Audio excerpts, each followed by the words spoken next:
भारत के एक दूर दराज पहाड़ी इलाके में आदिवासियों का एक छोटा सा गांव था जिसका नाम नंदन घाट था। यहाँ के लोग अपनी परंपराओं और रीति रिवाजों के लिए जाने जाते थे, जिन्हें बाहरी दुनिया समझ ही नहीं पाती थी। एक दिन शहर से एक यात्री अरुण गांव में आया। उसका स्वागत गांव के बुजुर्ग ने किया और उसे एक परिवार में ठहराया। उस परिवार का मुखिया बिरसा था, जो अपनी पत्नी सोनाली और बच्चों के साथ वहीं रहता था।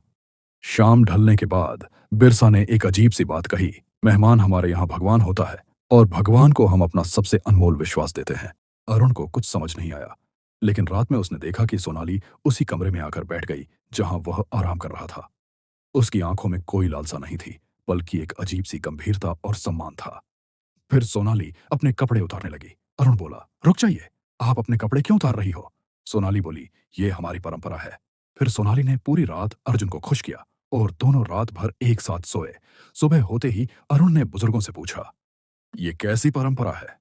बुजुर्ग मुस्कुराए और बोले, हमारे पूर्वज मानते थे कि अतिथि को अपना सब कुछ देकर ही उसका सच्चा स्वागत होता है। ये हमारे लिए शरीर से ज्यादा आत्मा की मेहमान नवाजी है। हम मानते हैं कि विश्वास का बंधन ही असली उपहार है। अरुण यह सुनकर स्तब्ध रह गया। उसके लिए यह सब अजीब था, लेकिन उसने महसूस किया कि इस परंपरा में वासना नहीं, बल्कि अंधविश्वास, विश्वास और बलिदान की मिली-जुली भावना थी, जिसे बाहरी लोग शायद कभी पूरी तरह समझ ना पाए। अगर आपको यह कहानी पसंद आई हो, तो लाइक करें, शेयर करें और सब्सक्राइब करें।